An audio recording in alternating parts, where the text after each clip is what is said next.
So it was January 2002. I was up with my wife. We were playing a board game called Parcheesi. I don't know if you remember that board game, Parcheesi. It's the royal game of India. It's a great game. Anyway, we were playing some Parcheesi because it was over a Christmas break. I was in seminary at the time. We'd only been married for just a few months, and we were just doing something to pass the time. And we got into an epic, dangerous game of Parcheesi. Now, if you don't understand Parcheesi, you won't understand the story. So let me go ahead and explain the board game to you. It's pretty simple. So you have 4 pawns, and the idea is that you're supposed to roll some dice and move them around the board. If you can go all the way around the board and make it from your home base into the center area, get all 4 of your pawns there, then you win the game. Now, it doesn't sound very strategic, but it is incredibly strategic, and it is cutthroat. One of the main reasons why is when you're moving your pawns around, your opponent, if they roll the dice and land in the same square, they send you all the way home. And it doesn't matter if you're about to finish that pawn in the center square, you go all the way back to the beginning. And so oftentimes these games can take hours and hours. This particular night, we had been playing for 6 straight hours, one game of Parcheesi. And the reason why is because my wife and I are so stinking competitive, we would not let the other person win. We just kept sending the pawns back. And we were at it from 9 p.m. to about 3 a.m. We were playing one game of Parcheesi, trying to beat the other person. And this was testing our brand new little marriage here. We'd only been married for a few months. We didn't know if we were going to make it after this war game of Parcheesi. But finally, around 3:15, she goes past my last pawn, makes her 4th pawn enter into the center square, and she wins. She had bested me. And you want to know what I did? I stood up from the table. I looked her right in the eyes, and I swept that whole board right off, and I turned around and I just walked away. Wouldn't even look at her. How pathetic is that? I get beaten by a board game by my wife, and all I can do is wipe the board off and pout and run off. What a sore, stinking loser I am. I am certain in that moment, my wife said, "What have I done marrying this creep?" Because this was a horrible view of me for the first time she'd seen. I wasn't just competitive, I was a sorry dog loser. I had to live with that. I was faced with it in that moment. And here's what's so crazy about it. I've recognized from then that it's not just I'm a competitive person. I am. It's not just that I'm a hyper-competitive person. It's that I hate losing so much. I am a spoiled loser. It is a horrible attribute. I hate even confessing that to you, but that's true of me. I love winning, and I know what it is. I know psychologically that my sense of identity is tied too much in this idea of winning. And if I win, I feel good about myself. If I lose, I don't feel good about myself. I mean, I can understand all this psychology, but it doesn't change the fact that I just love winning. And not just winning, I love dominating. I want to cream the other person. And somehow that makes me feel good about myself. Now listen, I'm not trying to excuse that pathetic behavior of myself, but let me just go ahead and say it doesn't help that the culture I live in tends to feed that beast of competitiveness. I mean, we live in a country and a society that loves competitiveness, and we idolize winning and dominating. I mean, what better example than just 7 days ago when we were watching the Super Bowl and everyone's tuned in to see, will this man, Tom Brady, continue to dominate? And sure enough, he does. Wins the 7th. He's just proving to be the GOAT, dominating completely. And you know what? We immortalize and immortalize people like that because we think that kind of person who can dominate, man, that's the dream. We all want to be successful like that. We all want to make it to the top. We want to beat everybody else around us. And I gotta confess, I and a lot of you watching, we've bought this hook, line, and sinker. We think that the meaning of life is winning, is getting ahead, is being better than everybody else. But can I tell you, there's an incredible problem with that. And the problem with that is that we burn a whole lot of people around us and we end up maybe on top, but very lonely and isolated and unhappy. You know, I don't think I really understood the negative attributes of selfishness and this desire to always be on top and win until I started having children of my own. And I started to see, I've got 6 kids, and so when there's one selfish child, it will ruin the entire night for the whole family. And I started to see what it looks like when one child tries to dominate over a younger child and how ugly that characteristic is. Or when one child loses and they throw a fit, and I'm like, man, that's what I look like. This is horrible. When you see it from a different vantage point, you realize how ugly, how broken, how destructive selfishness is. And yet it's pervasive in so many of us, even because of the culture we live in. But there is an antidote. There is a way to undo the culture's tragic message that life is about getting ahead and winning and dominating. And that antidote is Christ and his cross. This morning, the Apostle Paul wants to walk us through to show us that there is a better way of living than swiping the Parcheesi board off the table every single time you lose. That there is a better way of life that brings joy and brings fulfillment, and that way is called humility. What he's going to teach us today is that if we want to go up, it begins by going down. He's going to teach us that in Philippians chapter 2. So if you have your Bible, I want you to open it up to the book of Philippians. We're continuing our journey through the book. Find chapter 2. Now, while you're looking for Philippians 2, let me remind you where we were last week. We're going through this book, and last week we talked about one of the most incredible verses in the entire Bible, Philippians 1:21, for to me to live is Christ and to die is gain. And I shared with you last week about how this meaning for Paul was to say, Christ, I treasure you above anything else in this world. You are my treasure, and I pursue you. Now, this week, what Paul is going to tell us is that when we treasure Christ in this vertical relationship, we'll learn to treasure others in these horizontal relationships that we have. And that's what he's going to get into in chapter 2, verse 1. So let's read the passage, see what it says. Verse 1, so if there is any encouragement in Christ, any comfort from love, any participation in the Spirit, any affection and sympathy, complete my joy by being of the same mind, having the same love, being in full accord and of one mind. Do nothing from selfish ambition or conceit, but in humility count others more significant than yourselves. Let each of you look not only to his own interests, but also to the interests of others. Now, those verses right there are incredibly powerful verses because they give us an ethic that is entirely otherworldly. Has nothing to do with this competitive, I've got to win, I've got to be on top, I've got to be the most, everything's got to center upon me. It's the antithesis of that. And you're getting a completely different view of a way of life. In fact, if we were just to park on verse 3 for a little bit, just let that verse linger over us, man, it would smack us between the eyes like a 2x4 because it is a profoundly different ethic. He doesn't pull any punches. In the beginning of verse 3, he says, do nothing from selfish ambition or conceit. Do nothing. Don't even let there be a shred of selfish ambition or conceit. Now that phrase, selfish ambition, it's one word in Greek. It's a very rare word in Greek. This is the only time that word is used in the entire New Testament. It's used very infrequently outside the New Testament, but there was one time that it was used. It was used by Aristotle in a book he wrote called Politica.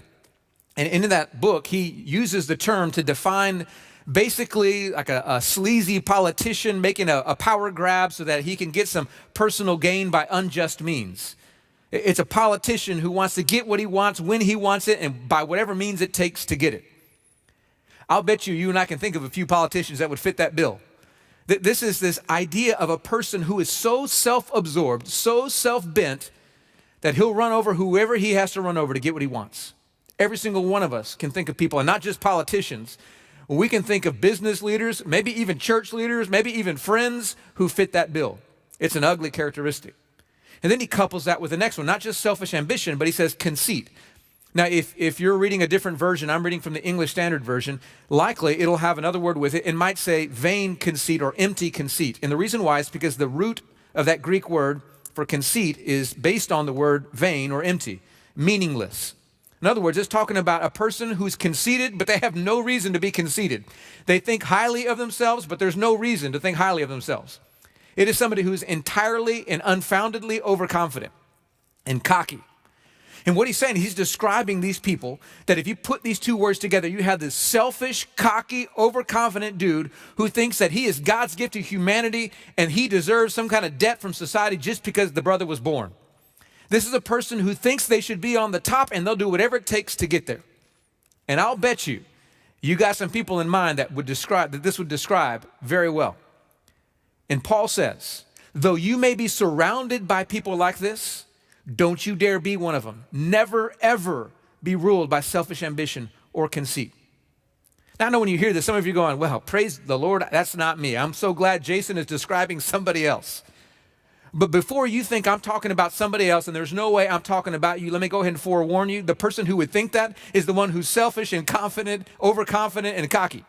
You might be the very one I'm describing, but you can't see it because of the very problems that you have in this passage. And so before you dismiss this and say, no, this isn't describing me, I want to make sure you understand. If this isn't you, then what it says in the second half of verse 3 and into verse 4 will describe you. It's going to be one or the other. So let's keep on reading. Look at what it said in the second half of verse 3. He says this, he says, but in humility, count others more significant than yourselves. Let each of you look not only to his own interests, but also to the interests of others. In other words, the other side of that is a person who is so others-focused. He is saying, I'm always esteeming others as more important than me. I'm looking at them and I'm valuing them more than myself, to the point that I'm willing to put their interests above my own. He's saying that's the other side of this. So which one are you? Now listen, this is not the way we normally think about these two poles. You know, we typically think like on one side, you got the person who's self-absorbed and cocky and overconfident. And on the other side, you got somebody who's just totally selfless and living for others and esteeming others more important than themselves, as if they're two poles. Like on one side over here, you got Ted Turner. I don't know if you know who that is. Like, used to own the Atlanta Braves, the Turner Broadcasting. He founded CNN. This guy, he's hilarious. He said one time, if I just had a little more humility, I'd be perfect. Okay, that's just like extreme arrogance on this one side. And so we think, okay, you got Ted Turner on one side, and then you got Gandhi on the other side, a person who's like always living for others, always doing without. And we go, okay, I'm probably not one of those two extremes. I'm probably somewhere in the middle. We like to make this kind of gray scale in the middle where we can be in that gray area. But that's not how it works. According to Paul, he says, do nothing out of selfish ambition or conceit. So have none of that. Therefore, you will be selfless and living for others. So you are either one or the other. You are either selfishly living for yourself, esteeming yourself above everybody else, or you are selflessly living for others, esteeming others as more important than yourselves. And the question is, which one are you? Now, I know when you hear me define it in such radical terms, you're going, man, I can't imagine anybody in our culture being that selfless. I mean, you got like Gandhi and Mother Teresa, like Jesus, those people, but who else would be like that? And it seems so contrary to our culture. You know, truth is, it was contrary to Paul's culture as well, to the Philippian culture. I had never heard this before. I don't know why, but when I was studying the passage, I didn't realize this. In Greek, the word that's used for humility, that word in Greek culture was actually perceived as a vice and not a virtue. And the reason why, I believe, was a misunderstanding of humility. It was seen as somebody who was lowly and self-abasing, somebody who just had no self-esteem whatsoever. And I actually think for many of us, that's the way that we view humility. We wrongly view humility as somebody's like, man, I'm pathetic, I'm no good, I got nothing to offer this world. We look at it as somebody who's got low self-esteem. But low self-esteem is not the same thing as humility. Being insecure is not the same thing as humility. In fact, biblical humility requires a lot of self-assurance, a lot of security of identity in Christ. Because ultimately, to quote Andrew Murray, a great thinker and Christian thought leader, he said, you know, humility ultimately is not thinking less of yourself, it's thinking of yourself less. It's thinking more about others than you do about yourself. It's not saying I'm pathetic. It's saying, I don't even think about myself. How are you? How can I build you up? That's completely otherworldly. And I want you to know, when we get that kind of mindset where we center our attention on others instead of ourselves, it is so refreshing to the people around us. I've made this an experiment for myself. It's one of the things that I feel like the Lord has put on my heart to really pursue this year, and it's esteeming others above myself, giving them attention and not demanding attention come back to me, which I got to confess to you is not natural. I'm the youngest in my family, and therefore, in growing up, the attention was always on me, and so I struggle with it. It's hard for me. But I feel like the Lord is calling me to say, focus on other people. And one of the best ways I've been able to do that is by having lunches with people. So as restaurants have been opening back up, I've made it a plan that every single day that I can, I try to have a lunch with either a different staff member or church member or pastor in the city. And I make it my goal to finish my meal before they finish. And not because I'm competitive and I got to beat them. The reason why I want to finish my meal before them is because that means I'm listening more than I'm talking. I'm asking them questions, and I'm putting the attention on them and letting them talk to me. And I'm just sitting there eating away while they're talking, asking some more questions. And I figure if I can finish my meal before them, that means I'm doing a good job of listening, which is hard for me. But I've discovered the more I've been intentional this way, the more I hear people when I'm done with the conversation going, Jason, thank you so much, man. I feel so uplifted by you just listening to me and praying for me and hearing my story. In fact, I had lunch with a gentleman. He's new to our church, and he said something that both broke my heart and delighted me at the same time. He said, Jason, I got to be honest with you. I didn't ever think that a pastor of a large church like this would go out to lunch with a brand new person at the church, but I'm so glad you did. And it broke my heart on one side because this is how people view pastors of large churches, like they're aloof and untouchable, and that's terrible. But it delighted me because I was able to show this person something different, that my attention was on them because they deserved it. And I had a great lunch discovering this person's story. I'm amazed at how people respond. Other pastors of the city just saying, Jason, thank you so much. It is amazing that when we just act a little selflessly, when we put attention on somebody else instead of ourselves, how beautifully refreshing that is for people. And the reason why is because it's so amazingly rare. It's just not common. People in our world are used to selfishness. We're used to people taking advantage of other people because, hey, we live in a dog-eat-dog world. We just got to live this way. And when somebody says, I refuse to do it, I choose to operate in humility, I choose to esteem somebody else above myself, all of a sudden people go, wow, man, you're different. And then when you couple that with the second part where we actually put other people's interests above our own, people's minds go, they can't even fathom why we would be that way. It just seems so foreign. And the reason why it's so shocking is because what they're seeing in us is the very character and nature of Jesus Christ himself. In fact, this is exactly what the Apostle Paul says to the Philippians. He says, here's why I want you to be this way. Here's why I don't want you to have selfish ambition or conceit. Here's why I want you to esteem others more important than yourself, and why I want you to look out for the interests of others above your own, because that was the very nature of Jesus himself. As Paul keeps going in this passage, listen to how he builds his argument based on the character, on the nature of Jesus. Picking back up in verse 5, it says this: have this mind among yourselves, which is yours in Christ Jesus, who though he was in the form of God, did not count equality with God a thing to be grasped, but emptied himself by taking the form of a servant, being born in the likeness of men, and being found in human form, he humbled himself by becoming obedient to the point of death, even death on a cross. So what Paul is describing here is a descension that Jesus went, a humbling that Jesus went by in stages. God down to man, down to servant, down to cross. Just boom, lower and lower and lower and lower. Started back in verse 6 by saying he was in the form of God. Now what that means isn't that he kind of was like God. That phrase in the form of in Greek means of the exact same nature and essence of God. Paul is saying this is the second person of the Trinity, divine God himself. He was in the form of God, but it says that he emptied himself and he didn't try to grasp onto it. He says he was in the form of God, but didn't count equality with God as something to be held on to, grasped, exploited, taken advantage of. What Paul is talking about there is that Jesus could have clung to the fact that as the King of Kings and Lord of Lords, as the King of Glory, he had rights and privileges and blessings and benefits that came with that title, and he could have clung on to them. But he said, no, I release them. I give them up freely. And that's what it means by he emptied himself, as it says in the beginning of verse 7. Now, that phrase, he emptied himself, Mike Wyrick and I and Ender, we were talking as we were preparing the messages about that phrase, emptied himself, and how we could build a whole message just on those two words, thinking about the theology there, that Almighty God would empty himself. Now, it didn't mean he gave up his divinity. It meant that he allowed himself to take upon limitations.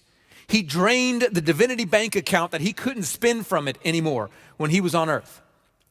Now, when you think about the magnitude of emptying something, the level they have before they empty it determines the magnitude of that emptying. I know that's confusing. Let me just illustrate it this way. So my eldest daughter just got a bank account recently, and she's done a great job. She's babysat, so she's saved her money. She's got a few $100s in that bank account. Now, it would be a pretty big deal for her to empty her bank account, to give up several $100s. That'd be a big deal. But imagine if Jeff Bezos empties his bank account. 190-something billion dollars, the richest man in the world, former CEO of Amazon. If that brother empties his bank account, that's a lot bigger than my daughter emptying her bank account. Why? Because he's got so much more. And that's just scratching the surface. Now you think about infinite, the God who's omnipotent, omniscient, omnipresent, saying, I choose to take on limitations. I empty myself of my infiniteness. We can't even grasp the magnitude of those two words. He emptied himself. But he chose to do so, God, and he empties himself. And it says he takes on the form of a man, but not just any man. If you look really closely in verse 7, it says he takes on the form of a servant. Now, depending on what version you're reading of the Bible, there's probably a little footnote next to it, and it'll be a little thing down below that'll say, in the Greek, it's doulos, which means a servant or a bond servant or a slave. In other words, it's referring to somebody who is owned by somebody else. Now, stop and think about that. the owner of the universe, descends himself to be a place where he is owned, a slave. The highest of highs taking on the lowest of lows. And actually, his slavery wasn't the lowest of lows. It was even less than that. It says he became obedient to the point of death, even death on a cross. He could go no lower.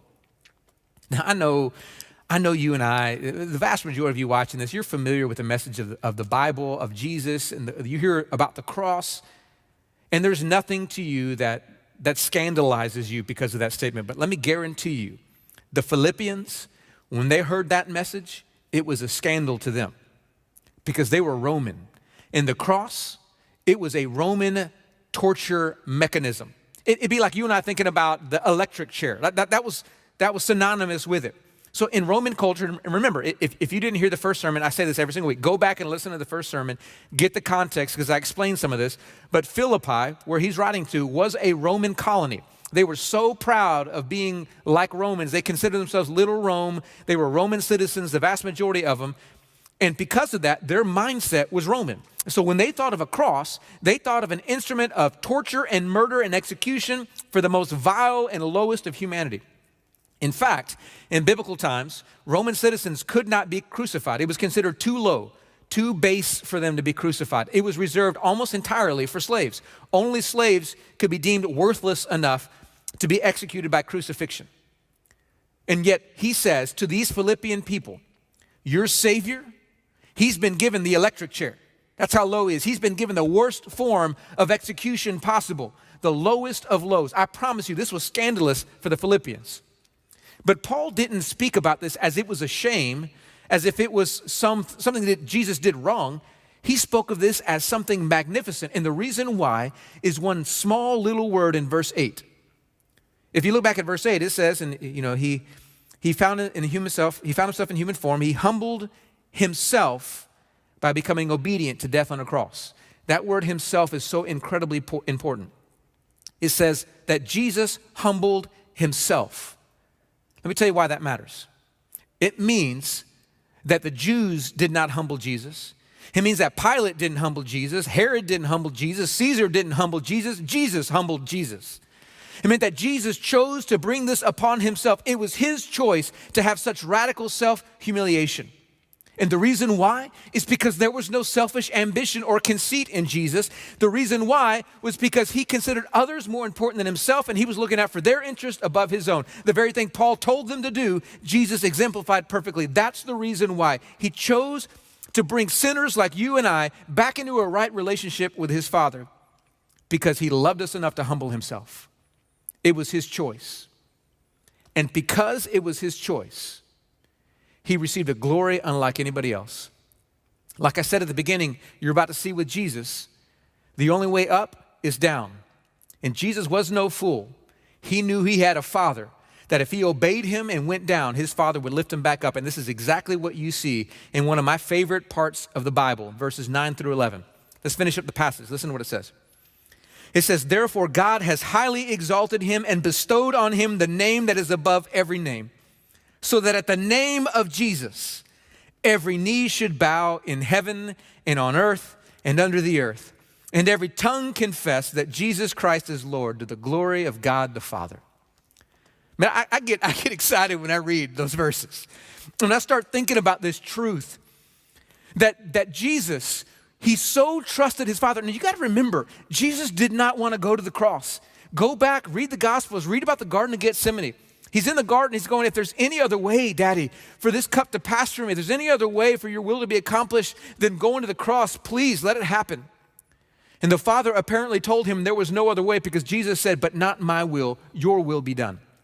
That's why it says he was obedient to the point of death on the cross. He was obeying his Father's will, but he was no fool because he knew that if he obeyed his Father and his Father said go down, it was because his Father would lift him back up. And that's exactly what you see in this passage. It says, therefore, because you chose to humble yourself, therefore, it says God highly exalted him. That phrase in Greek, highly exalted, it's one word. It's huper upsao. The upsao means to exalt, and huper means hyper. He was hyper exalted by the Father. In other words, there is no one who can be exalted any more than Jesus. The Father hyper exalted him above everything else and said, bestowed upon him the name that is above every single name. Now, there's a lot of confusion about this idea of bestowing the name. Some people go, okay, well, he bestowed the name Jesus upon him. Well, no, that's not what he's talking about, because before the resurrection, he already had the name Jesus. He got that name in the incarnation when he was born. That's not what he's talking about here. When he says he bestowed upon him the name that is above every name, that name is the title Lord. It's what you see in verse 11. He says, and every tongue will confess that Jesus Christ is Lord. That's a new title given to Jesus. Before this moment, before the death, burial, and the resurrection of Jesus, only Yahweh God is referred to as Lord. And now after the resurrection, because of the obedience and the exaltation of the Father, now Jesus gets to own that title, which is why the Christian worship is to Jesus, while we pray in the name of Jesus, because he now has the title of Lord. It's why we say Jesus is Lord. And what it's saying is that one day everybody is going to know it. Every knee will bow, every tongue confess that Jesus Christ is Lord. Now those two symbols, the knee and the tongue, they're very important. With the knee, you see humility, you see submission before God. And with the tongue, you see confession of truth, declaration that he really is Lord. And what Paul was saying to these Philippians is that one day, everybody in heaven above and the earth beneath and the waters below, everybody will know that they have to humble themselves and submit before this king and confess that he is Lord. Now, I just want you to stop for a moment and think about what this must have meant to the Philippians. Here you have this really small band of believers, these brothers and sisters in this city, and they're so used to being persecuted. Everybody else around them says, no, Caesar is Lord. And here you have these Christians, they're going, no, Jesus is Lord. But they're almost scared to say it because they know they're mocked for saying it. They're persecuted for saying it. They have no power because everybody else seems to have power around them. And here comes Paul. And he says, guys, I know you're persecuted right now. I know this seems overwhelming for you, but let me tell you some incredible news. One day, everybody's going to know. Everybody is going to bow down before this king. Not just you believers in Philippi. Not just the city of Philippi. Not just the Roman Empire, but every creature in heaven above and the earth beneath and the waters below will know. Every knee will bow. Every tongue confess that Jesus Christ is Lord. And you got to know these Philippians, when they read these words, they said, praise Jesus. We've chosen well. It's so hard to follow him in this city, but we know one day we're going to be with the one who's victorious, and it's going to be worth it. Can you imagine what this meant for these Philippians? After Paul has said, I know you have opponents, I know you're going to be persecuted, but take heart. You're with the one who overcomes. Trust in him. Man, what a powerful message Paul had for him. But don't confuse his message or make it too light. The same message is true for us. It's a message of encouragement. Absolutely. One day, we know everyone's going to know that Jesus really is king. But it's not enough just to know that. Paul says, don't just know this, imitate it. The whole point wasn't just celebrate that he's king. It was imitate what Jesus did. If you want to go up, you have to go down. You have to humble yourself. And I think this is the message that the Father has for you and me today. If we want to go up, we have to humble ourselves. We have to choose to go down. We have to humble ourselves by our own self-will, consider the needs of others above our own, to look at their interests above our own. Now, I know when I say this, some of you go, well, Jason, man, that's dangerous. If I'm always considering others better than me and looking out for their needs, who's looking out for my needs?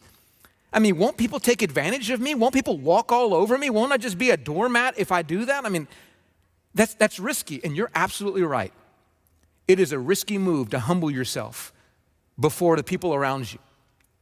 But I want to suggest to you that faith says when Jesus followed that pattern, he was exalted, you will be too.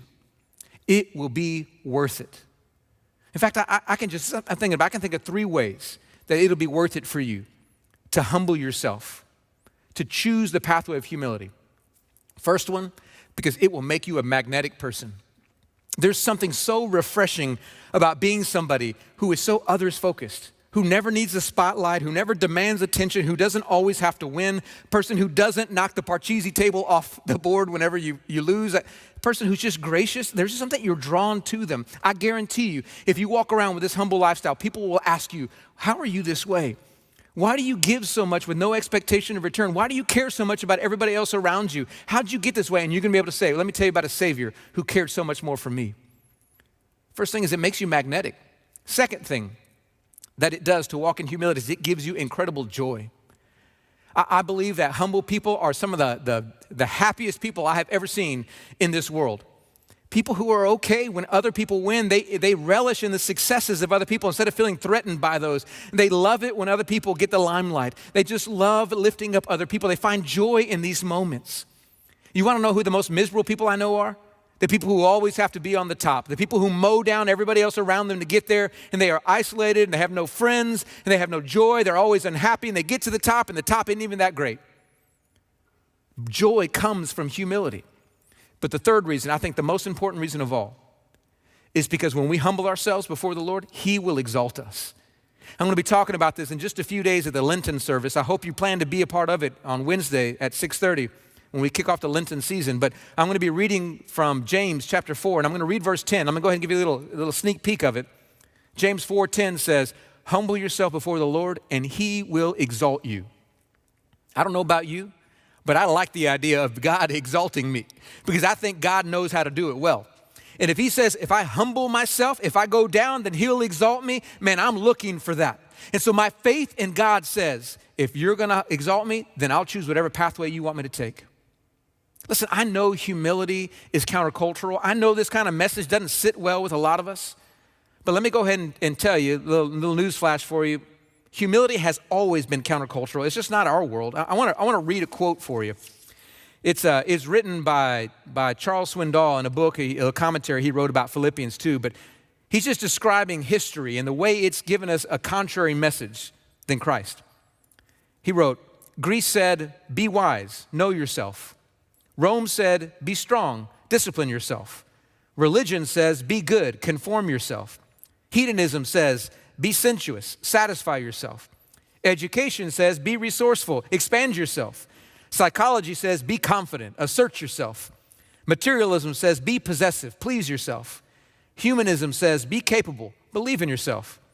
Pride says, be superior, promote yourself. But Christ says, be unselfish, humble yourself.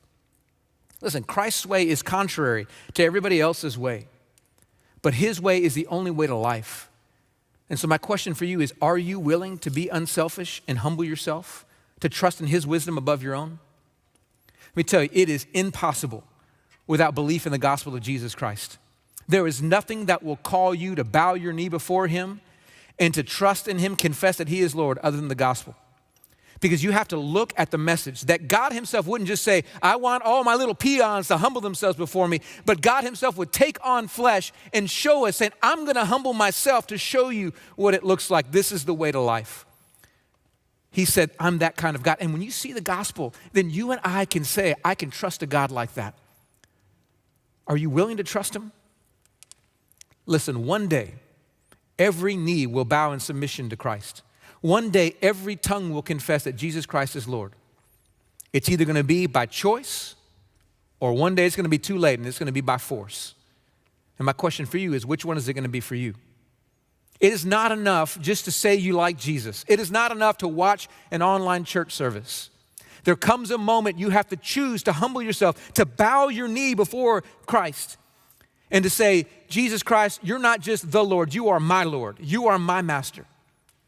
And until you make that decision, you haven't found the power of God exalting you. Listen, if you're ready to make that decision today, then we want to partner with you. There is an incredible thing you can do. You can express your faith, your declaration of Christ as Lord through an act called baptism. I mean, just think about baptism for a moment. Baptism is the perfect picture of what I've been talking about. At the way up is down. What do you do when you get baptized? You go down under the water. You're going down in humility. And then what happens? You come up. And you're clean and you're new and you have this picture of new life. Baptism is a symbol that when we humble ourselves, He exalts us. And I believe there are some of you, and you need to follow that symbol. Declare your faith in Christ. So if you need to be baptized or one of your children need to be baptized, then I want to encourage you to let us know. Very simple way, just text the word next step to 94253. That's all you got to do. Or you can go straight to fielder.org/next step. There's a brief form you fill out. Let us know. A pastor will reach out to you and we'll get you signed up for the baptism celebration taking place in just 2 weeks, February 28th. We want to get you ready for it, so let us know. Listen, I also know many of you, you're believers watching this. You've been baptized. You declared your faith in Jesus. But let me go ahead and forewarn you. It is a daily battle to maintain a selfless attitude, to be humble, because pride will creep right back in every single day. And there may be some of you watching this and you need to take a moment to say, God, I need to confess some pride in my life. I need to confess there have been moments when I've been self-centered, when I've been easily angered, when I haven't delighted in somebody else's victory. I've actually been jealous, or I've been conceited, or I've been selfishly ambitious, or I've considered myself better than others. Maybe you just need to say, God, forgive me. Maybe you need to get down on your face before the Lord and say, Father, forgive me. Forgive me for my sin. Maybe you need to humble yourself anew. Take that posture even right now. During this next song, you have a chance to wrestle with the Lord. And then I'm going to lead us in the taking of the Lord's Supper when we're done with that song, as we celebrate the reason why we know when we humble ourselves, it'll be worth it. Get your hearts ready during this song.